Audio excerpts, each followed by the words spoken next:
नमस्कार। मैं डॉक्टर तरन्नुम बानो जयप्रकाश विश्वविद्यालय के अधीन महेंद्र महिला कॉलेज गोपालगंज के हिंदी विभाग में सहायक प्राध्यापिका के रूप में कार्यरत हूँ।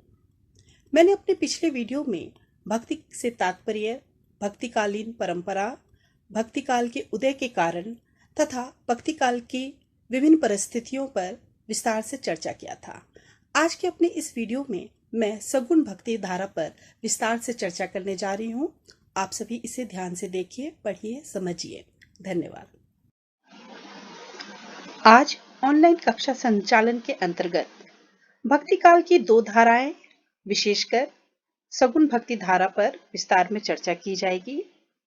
इसके साथ ही सगुण भक्ति धारा के प्रमुख कवियों पर चर्चा की जाएगी। सगुण भक्ति धारा पर विस्तार से चर्चा करने से पूर्व हमें यह जानना आवश्यक है कि भक्ति काल में भक्ति की दोनों धाराओं अर्थात सगुण व निर्गुण धाराओं का जन्म कैसे हुआ।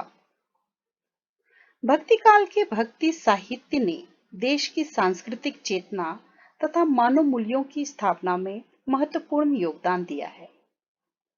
भक्ति काल में ईश्वर के स्वरूप को लेकर अनेक संकल्पनाएं की गई, जिसके फलस्वरूप द्वैतवाद, अद्वैतवाद, विशिष्टाद्वैतवाद आदि कई वादों का जन्म हुआ।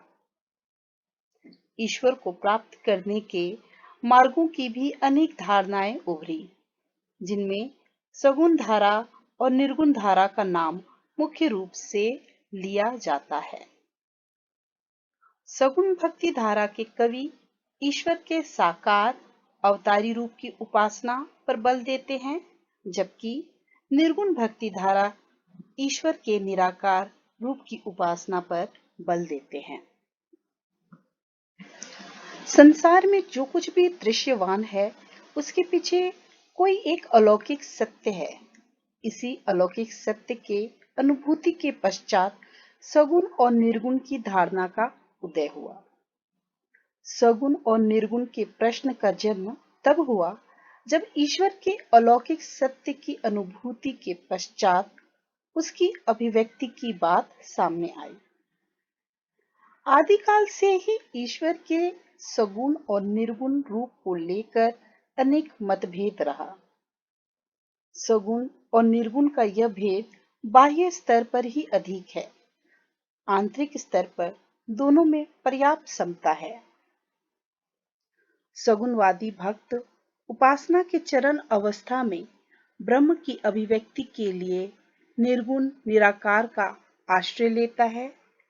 उनके अकल, ज्ञान आदि प्रतीकों का सहारा लेते हैं। तो उसी प्रकार निर्गुणवादी भक्त भी जब ब्रह्मानंद की अवस्था में पहुंच जाता है, तब ईश्वर को सगुण प्रतीकों द्वारा व्यक्त करते हैं, जैसे शेषनाग, गरुड़, कमल आदि प्रतीकों द्वारा। भक्ति काल में भक्ति की दो धाराओं में से एक है सगुण भक्ति धारा। सगुण भक्ति धारा की भी दो उपधाराएं हैं, राम भक्ति शाखा और कृष्ण भक्ति शाखा। सगुण मत के इष्ट अवतार लेते हैं, दुष्टों का दमन करते हैं, साधुओं की रक्षा करते हैं तथा विविध प्रकार की लीलाएं करते हैं। सगुण मतवाद में ईश्वर के 24 अवतारों में से अनेक की उपासना होती है, यद्यपि सबसे अधिक लोकप्रिय अवतार राम और कृष्ण है। सगुण भक्ति के अंतर्गत राम भक्ति काव्य सामाजिक मर्यादा एवं लोक मंगल का काव्य है, तो कृष्ण भक्ति काव्य लोक रंजन के पक्ष को अपनी कविता का विषय बनाता है। अब हम सगुण भक्ति धारा की शाखा राम भक्ति धारा पर विचार करेंगे। राम भारतीय संस्कृति के भावनायक है।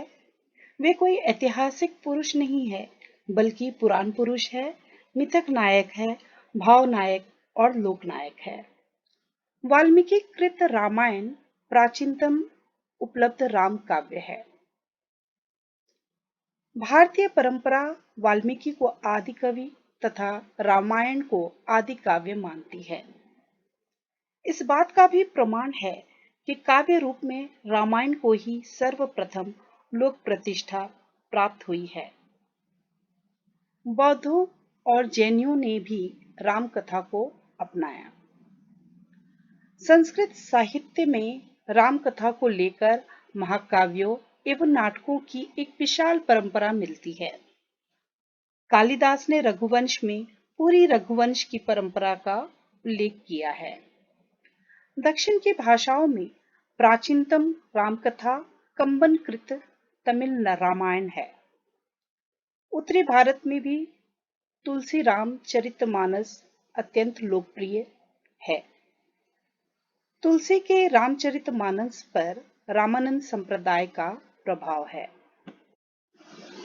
रामानंद संप्रदाय का मानना है कि संसार में एकमात्र कर्ता राम ही है, जीव उनका ही अंश है। इस संप्रदाय की मुख्य भक्ति दास्य भाव की भक्ति है। रामानंद को राम भक्ति परंपरा के चिंतन का मेरुदंड कहा जा सकता है। उन्होंने सर्वप्रथम लोक भाषा में रचना कर्म करने की प्रेरणा दी। निर्गुण धारा के कबीर तथा सगुण धारा के तुलसी दोनों ही रामानंद के शिष्य हैं। राम भक्ति धारा के कवि अपने काव्य में राम का गुणगान करते हैं। उनके राम परम ब्रह्म होते हुए भी दुष्टों का नाश करने के लिए मनुष्य के रूप में अवतार लेते हैं। राम काव्य भक्ति, धर्म और लोक मंगल की प्रेरणा देती है। राम काव्य धारा के कवियों ने अपने काव्य में प्रबंध और मुक्तक दोनों काव्य शैलियों को अपनाया, किंतु अधिक रुझान प्रबंध की ओर रहा। इन कवियों ने अवधी और ब्रज भाषा दोनों में ही अपने काव्य की रचना की। अब हम राम भक्ति शाखा के प्रमुख प्रचारक एवं कवियों पर विचार करेंगे। राम भक्ति प्रचारक में सबसे पहला नाम रामानंद जी का लिया जाता है। उनका जन्म 1300 ईस्वी के आसपास काशी में हुआ था। उन्होंने वैष्णव संप्रदाय के आचार्य राघवानंद से दीक्षा ली थी। भक्ति को शास्त्रीय मर्यादा के बंधन से मुक्त किया। जाति वर्ण भेद से ऊपर उठकर उन्होंने भक्ति को जन सामान्य से जोड़ने का प्रयत्न किया। राम को उन्होंने अपना आराध्य स्वीकार किया। रामानंद जी के बाद अब हम विष्णु दास जी का नाम लेते हैं। विष्णुदास ग्वालियर नरेश डुंगरेंद्र जो 1424 के आसपास के नरेश थे के यहाँ राजकवि थे। उनकी रामायण कथा को सबसे प्रामाणिक राम कथा माना जाता है। इसे हिंदी का प्रथम राम कथा कहा जा सकता है। विष्णुदास के पश्चात राम भक्त कवियों में अग्रदास जी का नाम प्रमुख रूप से लिया जाता है।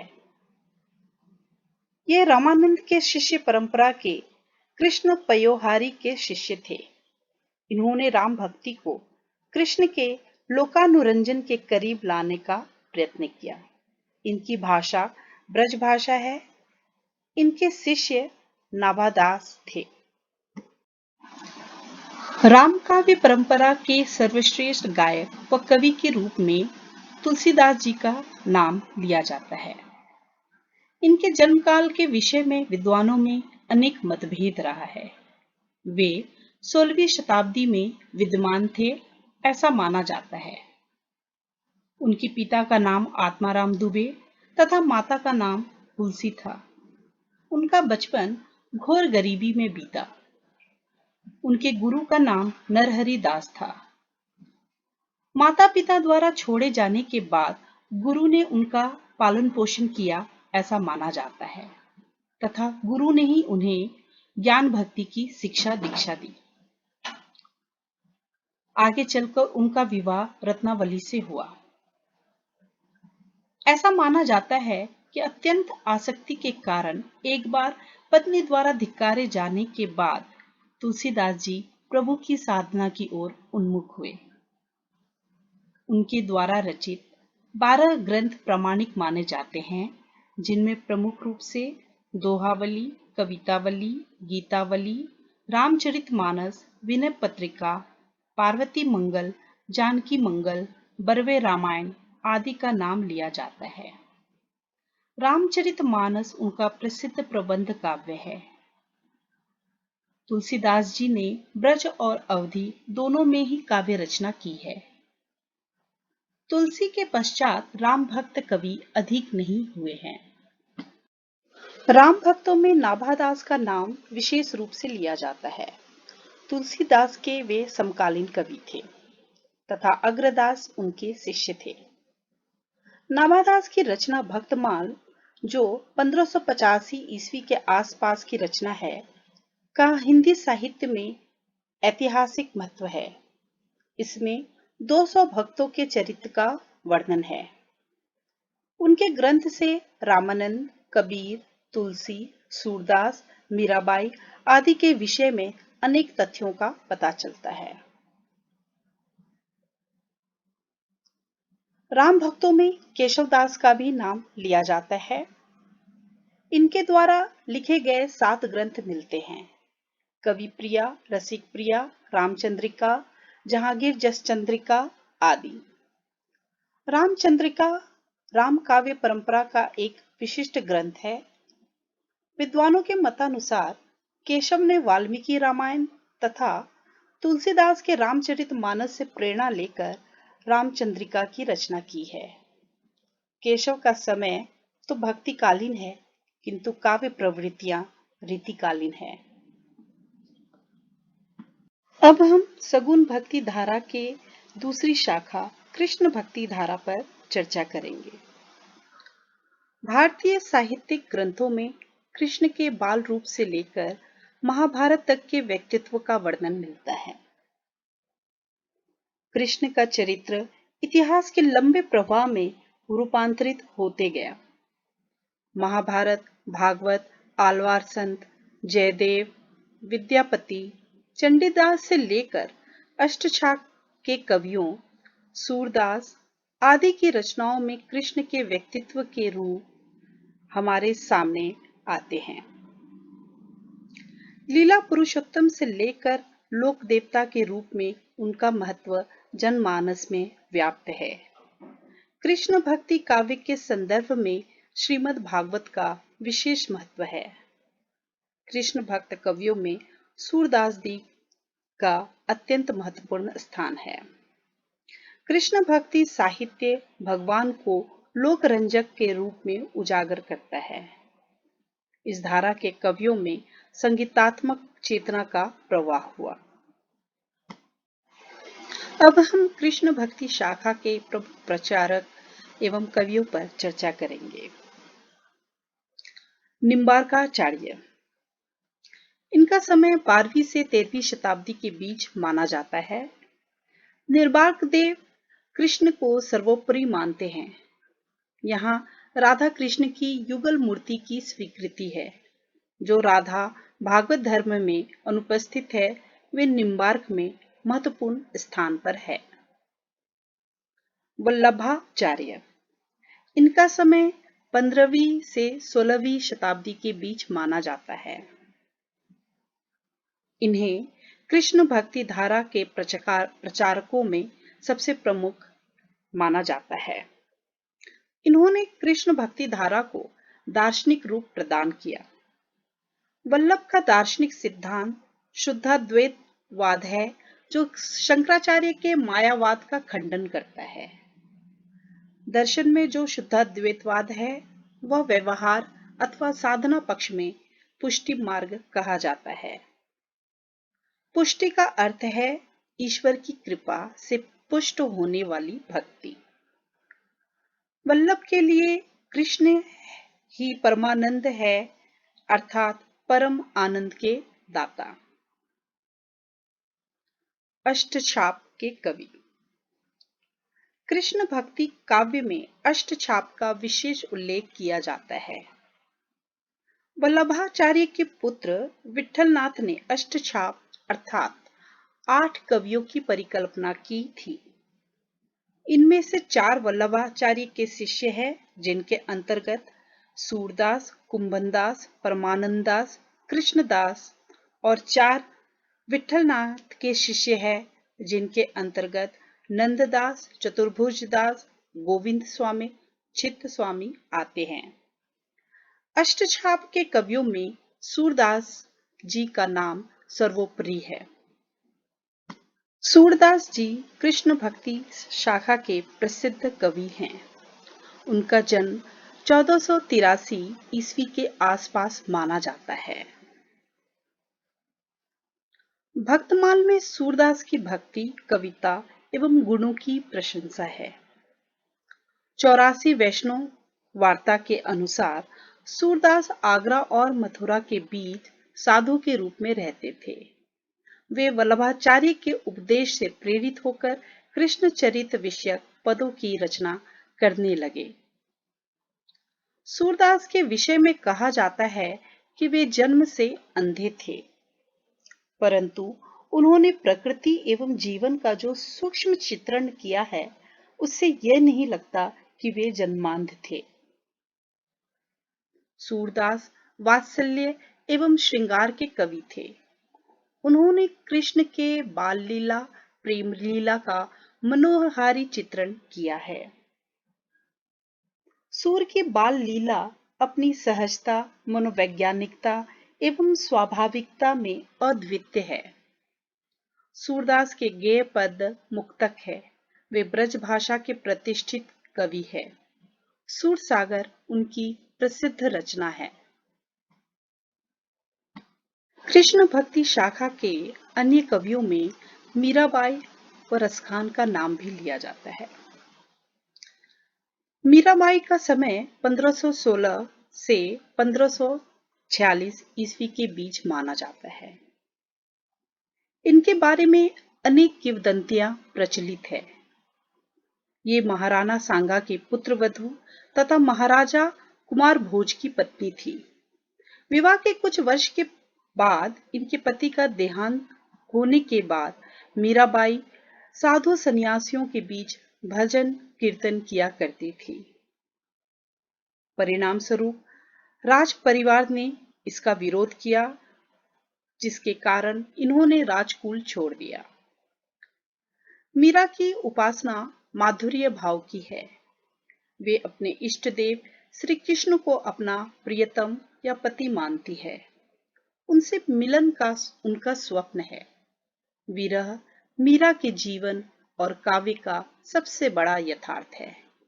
मीरा की मृत्यु 1546 ईस्वी में द्वारिका में हुई।